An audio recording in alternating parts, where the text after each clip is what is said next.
The whole rollout procedure has been changed, as everyone knows, and we're going with MTD for VAT on April 2019. Everything else at this moment is scheduled to go April 2020. But the most important thing is MTD for VAT, April 19, that's been legislated for, and actually it's only about 9 months away, isn't it? So that's what we've got to be careful of.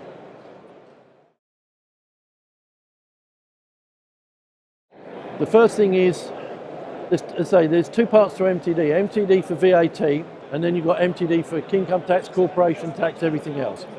What they need to be doing now is interrogating, auditing, looking at their client database, working out, recognising who is going to be going with this VAT come April 19. Remember, it's only your clients who are VAT registered but have a turnover above the VAT threshold. So those who are voluntarily registered will not, but you have to know whom they are.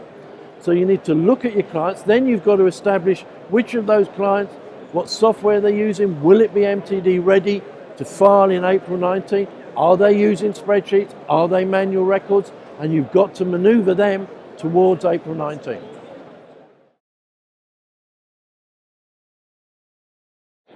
I think they've got to tell their clients that from April 19, they're going to have to, if they're VAT registered and have a turnover above the limit, they're going to have to do it that way. For their other clients, for all of the clients, I think the answer is, it's going to come. The question is when for income tax and corporation tax. It's scheduled for 2020. It may be delayed, who knows? I can't see that far, but it's going to come at some juncture. So seriously, now's the time to get thinking about it.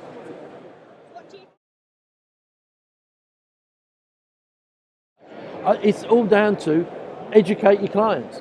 You have to educate your clients to understand it's coming and make sure that they have in place procedures, software that's capable of delivering the solution.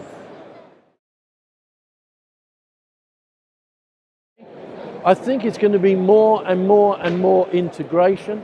I think it's going to be the days of having a bookkeeping solution and a tax solution and a company accounts preparation solution and a CRM solution. I think they're going. I think it's all going to be integrated through, and it's good to see that the software developers and that are recognising this and making, is it term architecture, I'm not sure, making their architecture available so that these things can all link together. But if I really knew the answer, I think I could make fortunes. Accountants are fully aware of the cloud. They fully understand. Accountants, especially small practice accountants, a lot been put out about stresses and strains and accountants feeling stress and strain. One of the things that alleviates those stress and strains is the ability to work when you want, where you want.